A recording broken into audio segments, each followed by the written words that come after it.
Bom, gente, de acordo com dados do Boletim de Queimadas do Instituto Nacional de Pesquisas Espaciais, o INPE, somente nos 26 dias de setembro, o Piauí já teve mais focos de queimada que a soma de todos os outros 8 meses deste ano. Olha, e mesmo assim, com quase 3.000 focos de incêndio este mês, o estado ainda está com registros abaixo dos computados no ano passado, em 2023. Para a gente entender melhor essa questão, nós vamos conversar agora ao vivo com a repórter Gorete Santos. Dados aqui, Gorete, que acabam até misturando aqui na cabeça do telespectador. Explica para a gente já sabe que esse ano, não só no Piauí, mas em todo o país, tem sido intenso e elevado o número de queimadas e de incêndios também. Agora, em relação a esse acréscimo aqui no estado em comparação ao ano passado, passa esses dados para a gente. Bom dia de novo.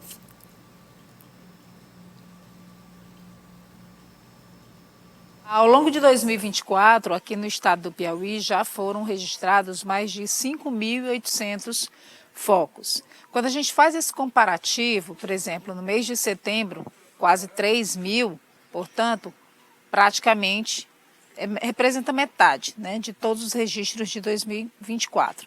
Mas quando a gente faz uma comparação em relação a 2023, vale lembrar inclusive que o mês de setembro é um mês historicamente de grande quantidade de focos aqui no estado do Piauí, a gente tem um dado positivo, que é uma redução de 20% nesse número de focos, se a gente comparar com os 26 dias de setembro de 2023. Vai permanecer assim?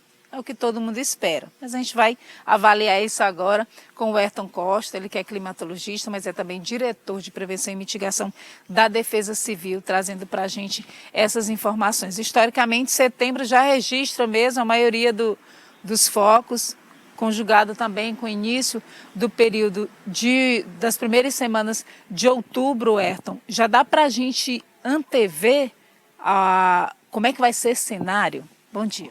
Bom dia, né? Hoje a gente tem muitas ferramentas, né, para trabalhar com as projeções futuras, né, baseado em série histórica e como você bem mencionou, né, embora setembro ele não seja o mês mais quente da temporada, para o chamado calendário agrícola, ele é o mês em que ele há uma explosão exponencial de número de focos, de queimadas, né? Justamente porque existe uma expectativa cultural, e é só uma expectativa cultural, que para meados de outubro, o mês mais quente, né, haja também as primeiras chuvas no extremo sul. E por isso que a gente vê reiteradamente a concentração de focos nas mesmas áreas, principalmente nas áreas agropastoris, mais ao sul, mais na faixa do Cerrado ou na faixa mais sul do sertão, porque essas áreas geograficamente são aquelas áreas que naturalmente recebem as primeiras chuvas lá do final de outubro para começo de novembro.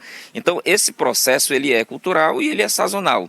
Porém, as estatísticas, eles vêm mencionando uma redução significativa. Isso está sendo monitorado, né, que às vezes as pessoas têm uma percepção de que a queimada é um fenômeno que começa lá em setembro, né? Mas a gente tem queimada em maio, em junho, julho, e todas essas projeções vêm se mantendo abaixo da média histórica, alguns comparados com o ano passado e outros, por exemplo, dessa prévia, maio, junho e julho, comparado com séries bem mais antigas.